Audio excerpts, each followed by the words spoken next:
People are arriving very traumatized. 60 million people forced from their homes. Seeking asylum and refuge. And half are children. I don't know what will happen to them, but I do know that what you do will matter, because I know what happened to us. Hola, mi nombre es Sofía. Hi, my name is Sophia. I'm here today to tell you a story about my people and my home. We live in a small city called Huanta, high in the mountains of Peru. Debes saber que To understand our sunny home, you must know almost everyone here has suffered a very dark past.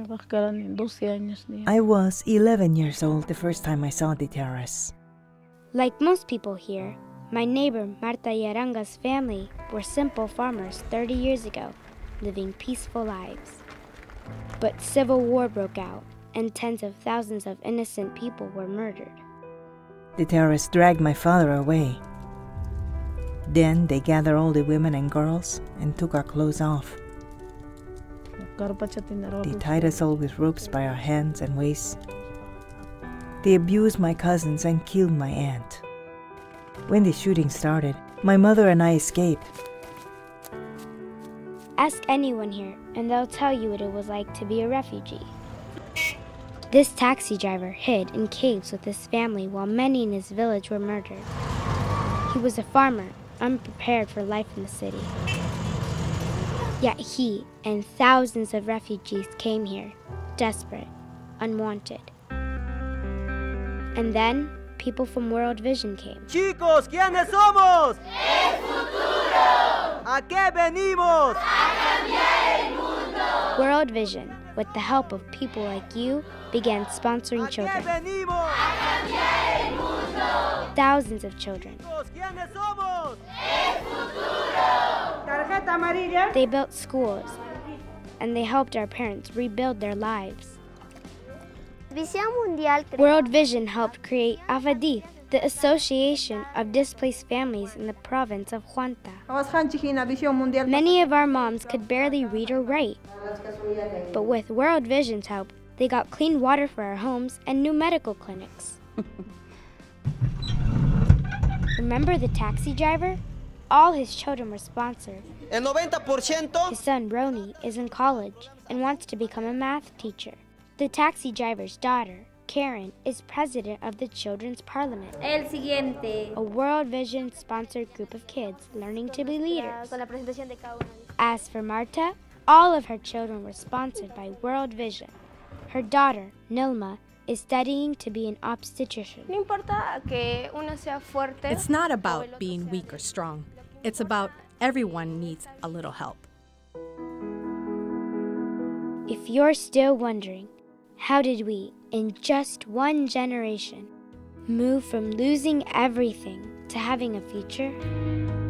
High above my home, there's a big statue of Jesus.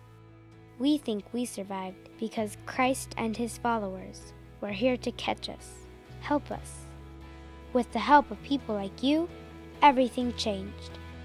Like the statue, they were waiting for us, with open arms. Because of people like you, who sponsor kids like me, I can dream about what I'll be when I grow up. We're also now getting further information on this developing story. So when you see the news, wave upon wave of these and you people. see desperate refugees, remember, tonight they will pray just like our families prayed, for their children and their dreams.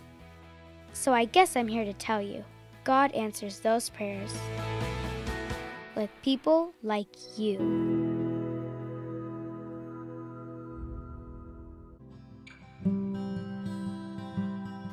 My name is Malia Kim Bendis, and in 1972, at the height of the Vietnam conflict, I was born an orphan in a small town in southern Vietnam, a town called Can Tho. I was malnourished and a preemie. I was taken 100 miles up to New Life Baby Home, which was a halfway house that World Vision sponsored and supported, and placed into the arms of love. And so World Vision Elsie Weaver, who was a social worker there, and Susan Spillane, who was an RN there, they would find a way to adopt the babies and find homes, permanent homes for them. As a result, Elsie Weaver took me over 8,000 miles, brought me from Vietnam over to Dulles Airport, and we landed, and on November 16th, 1972, she placed me into the arms of my parents, Richard Tenney's and Alice Tenney's.